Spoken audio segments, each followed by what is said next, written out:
imagine walking into a shop and realizing that when you hand over your money, that purchase is more than just a transaction. It's a vote for the way the company treats you, treats its own colleagues, its own people, and even the planet. Have you ever stopped to think about the impact of your everyday spending choices? Well, today's consumer is becoming increasingly conscious of just that. Whether it's researching the supply chain of a particular product or the values of the brands that they support, what they represent. Every euro you spend moves a company forward, but in which direction? Well, that's the part that's up to us. Businesses don't survive because they necessarily have the best ideas. They survive because we, the customer, allow them to. Our spending is a reflection of our priorities and our values. If we prioritize, for example, cost above all else, don't be surprised when corners are cut in other areas, such as ethics and other key considerations. For instance, we decide whether we want to support fast fashion or ethical clothing brands. We also decide whether retailers should be focused on ethical food resourcing, such as fair trade coffee.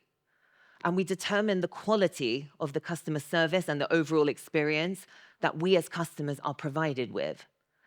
If enough people choose companies that care, the whole market shifts. It has to.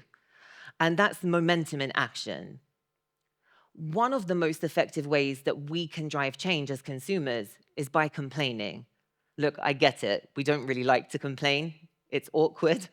Often we think nothing will change. Is there any point in even trying to share a concern?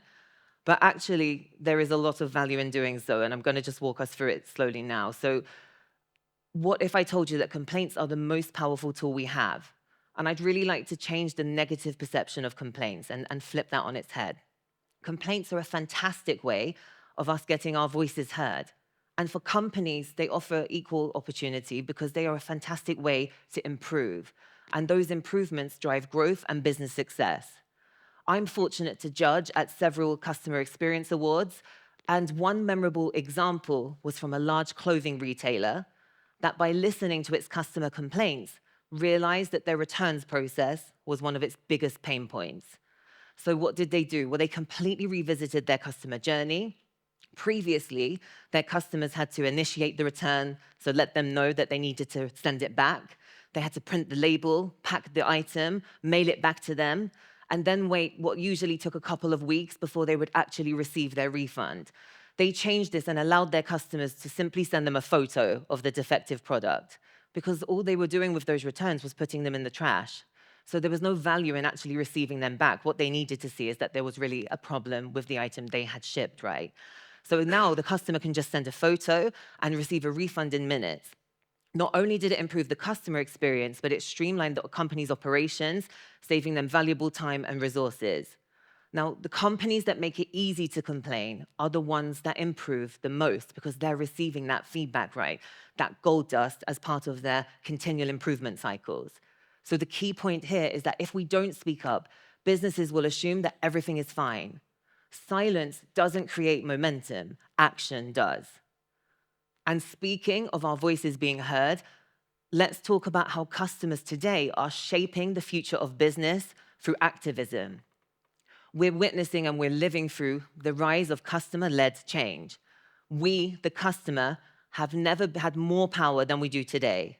Social media, online reviews, and collective action means that it's customers and not companies that are setting the standards. That's right, it's customers and not the companies that are setting the standards.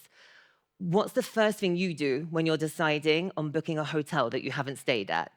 You check the reviews. You do the same when you're ordering from a product online, right? So we're living in that feedback economy where it's crucial that companies are keeping up with what people are saying about them.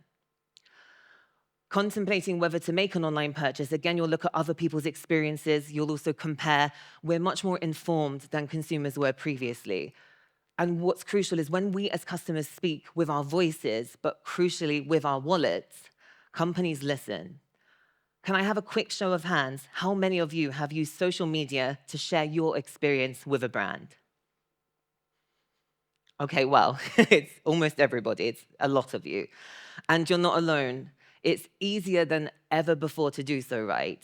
But you know the saying of if you're unhappy, you tell more people. If you're happy, you tell a few. We know that that's really magnified in today's world. One customer's experience can reach thousands. So it's really, really important that companies are paying close attention to that and seeing what needs to be done to improve. There was also a consumer goods company that had to shift its operation, again due to customer pressure.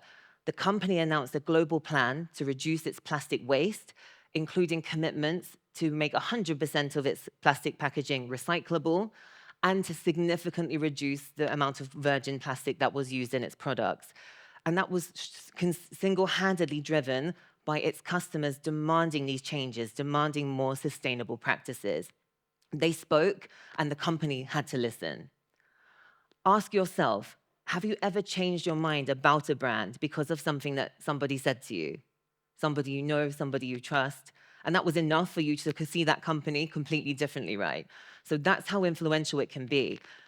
Perhaps a generation or two ago, when the word of mouth wasn't able to reach as far as it is today, I would argue that a lot of companies were competing quite strongly on marketing and what they said about themselves. It was often who had the best campaign, who was gaining the most eyes on their marketing materials.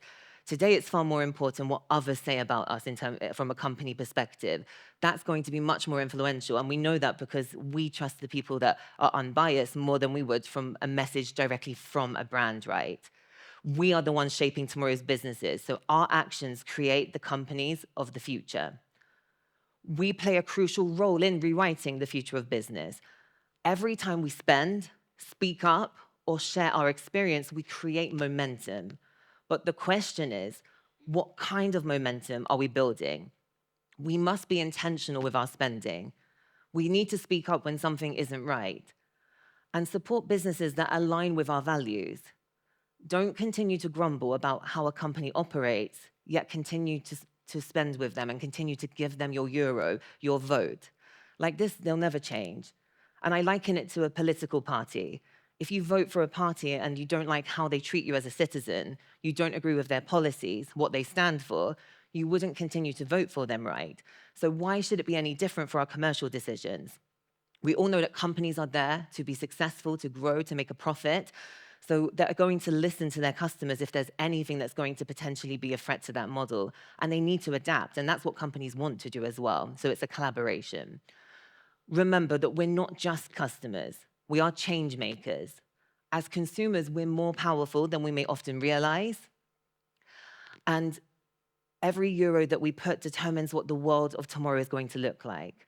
So remember to speak up, to let your voice be heard, and drive momentum in the right direction. And the companies who are prepared to listen and authentically address the needs of their customers and really put their customers at the heart of what they're doing, these are the companies that are thriving and are going to continue thriving in tomorrow's business landscape. You've been a great audience. Thank you so much. So just to conclude, remember that when you choose where to put your euro, you're not just buying a product or service, you're voting for a better world. Let's make sure that those votes count. Thank you.